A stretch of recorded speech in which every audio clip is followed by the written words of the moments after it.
tem a ver com duas palavras básicas, as quais o meu trabalho como educador luta, e principalmente o meu trabalho como artista, que é a questão do egoísmo e do orgulho, né? É uma coisa muito complicada a gente ser artista e a gente está o tempo todo mergulhado num lugar de ego. O ego é muito, né? Eu mesmo estar vestido assim, tem alguma coisa a ver com o meu ego? Tem a ver, mas é a minha luta diária exatamente contra esse egoísmo e com relação ao orgulho, e é o que os artistas têm. Então, quando a gente faz um trabalho para formar novos artistas, a gente tem que estar o tempo todo, e aí entra a questão da arte-educação, né? De você estar o tempo todo trabalhando essa pessoa para que o ego dela não cresça mais do que a própria técnica que você vai ensinar para ela. Que é a própria arte. Você sabe que eu vivo pensando nas questões do ego, de como o ego está o tempo inteiro presente em, praticamente me atreveria a falar, de tudo, em tudo que a gente faz, em todas as nossas ações, né?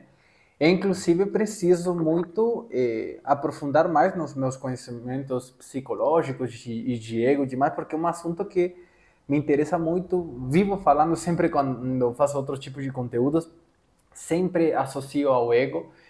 E, inclusive, eu penso muitas questões políticas também, totalmente vinculadas ao ego. Eu sinto que se você começa a tirar todas as capas da cebola, de todas as coisas mais ruins que acontecem no mundo, o núcleo é o ego.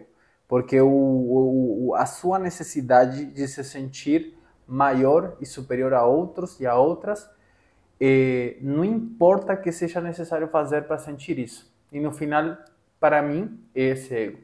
E quando penso em algumas questões de ideologias políticas também, ou ideologias que têm a ver com justamente se sentir mais que outro, essa questão que temos, que precisamos trabalhar o tempo inteiro, que parecesse que fosse muito inerente ou natural para o ser humano, e tem muito a ver, eu acho, com a educação dos primeiros anos de vida, de nossa, meu filho é maravilhoso, ele é perfeito, ele é muito inteligente, ele é mais que os outros, que também a gente comete esses erros também na educação de pai para filho, mas aunque não é a única responsabilidade, mas alimenta esse narcisismo, né? E sempre tentar ser mais que outros, sempre a gente se compara, a gente escuta o tempo inteiro essa necessidade de se comparar com outros, sempre desde um lugar maior.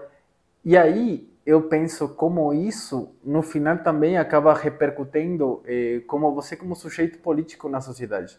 Porque você se sentindo superior, você se sentindo mais, você tem uma rejeição das pessoas, inclusive essa frase, não gosto de gente, me bate um pouco, sabe? E eu sinto que acaba tendo repercussão política ali, porque como você vai atuar perante os outros como sujeito na sociedade, se você tem essa desgosto pelos outros, você vê os outros como inferioridade, e assim, né? Como vai repercutir o nosso acionar perante os outros? Quanto vai em contra da empatia ou desse pensamento de que todos somos iguais, que todos somos muito mais parecidos que diferentes, como Sartre tem falado, que é a razão pela qual ele não aceitou também, pelo que eu tenho entendido, o prêmio Nobel na literatura, justamente porque ele achava que isso marcava mais diferença com os outros que similitude, e a gente, na real, é muito mais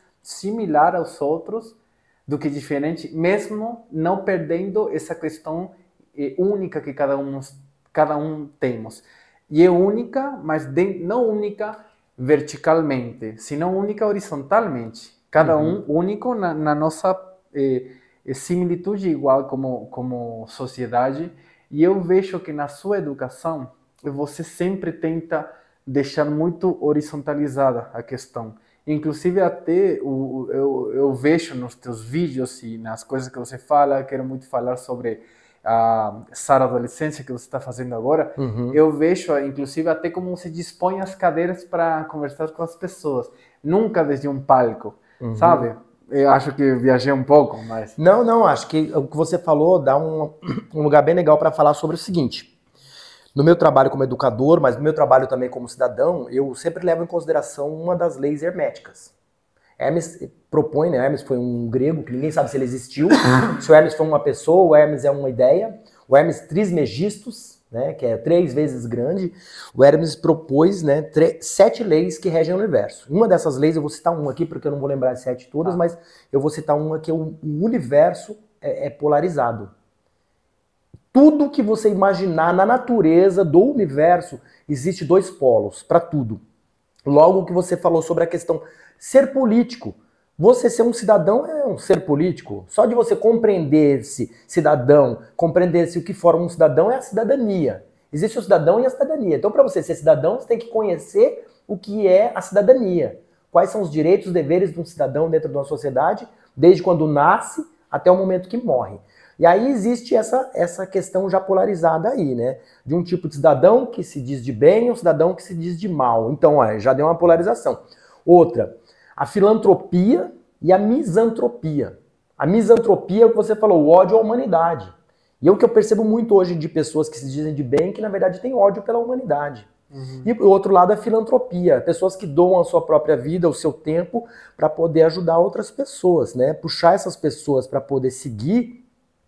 Porque não se diz, dentro das filosofias, inclusive religiosas, que todo mundo é irmão no planeta? Claro. Então, qual irmão e irmã que não dá a mão para o outro? Então, é a base da minha pedagogia, a base do meu trabalho com educação.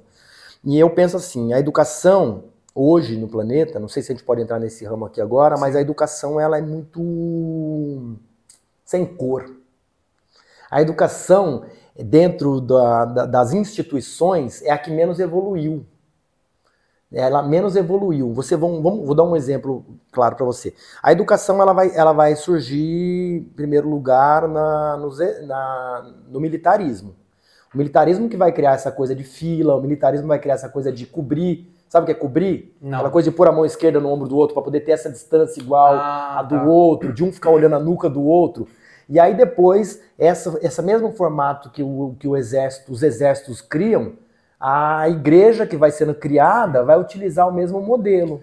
Mas uma perguntinha, será que a educação não tem como inícios também quando começa na Grécia Antiga, quando começa a ver, como é que é o nome? A academia como tal, de uma pessoa falando eu tenho entendido como o começo da educação da estrutura acadêmica a partir de que não me lembro bem o nome, né? Mas que começa na Grécia Antiga, quando começa a filosofia, começa também a política também, né? Como que nasce junto, ou essa parte da educação como militar vem antes. É porque eu acabei de falar para você a questão da educação de massa.